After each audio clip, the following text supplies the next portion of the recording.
আসসালামু আলাইকুম গাইস, আজকে আবার চলে আসলাম আরেকটা নতুন ভিডিও নিয়ে। আজকে আমরা সামনে শবে বরাত উপলক্ষে লাচ্ছা সেমাই বানাচ্ছি। তো আমরা এটা ডালনা মেনে নিতেছি। তো আমরা গোটটা রেডি করতেছি, খামির রেডি করার পরে মেপে দিতে হচ্ছে আমাদের। আমরা দিচ্ছি হলো 500 গ্রাম থেকে 450 গ্রাম পাল্লায়।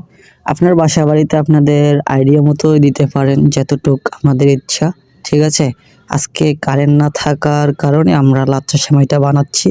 ঠিক আছে, তো কালকে আমাদের এখানে মাইকিং করেছিল, কারেন্ট নেই, তো আজকে আমাদের লাইভ বেকারির কাজ বন্ধ।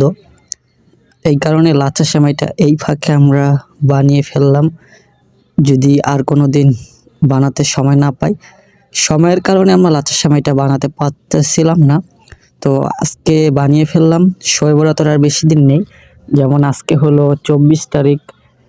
আমি যতটুক জানি ফেব্রুয়ারি মাসের 4 তারিখে শবে বরাত। তো আমরা এর কারণেই লাচ্ছা সেমাইটা বানাচ্ছি। আর এই যে লাচ্ছা সেমাইটা হাতেই তৈরি হয়, কিন্তু এটা মেশিনে তৈরি হয় না। আর ডালও লাগে, যত যত ভালোভাবে টানবেন তত সেমাইগুলো ভালো হবে, এইভাবে টানতে হবে। ঠিক আছে, তো আমি যতটুকু পেরেছি ভালো করার জন্য চেষ্টা করেছি। তো লাচ্ছাটা আপনারা বাসা বাড়িতে যারা বানাতে চান তো এভাবে বানাতে পারেন, কোনো সমস্যা নেই।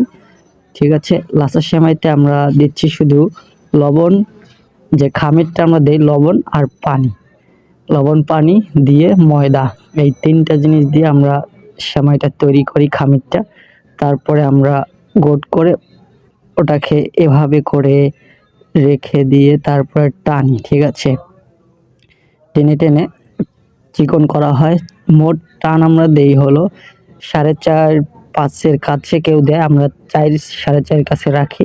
আর এভাবে গোটগুলো কাটতে হবে শেষের দিকে, যদি 4টা 4টা 4.5টা টান আসে। আর আমরা কড়াইটা বসিয়ে দিয়েছি লাচ্ছা সেমাই ভাজার জন্য, তেলটাও ঢেলে দিলাম।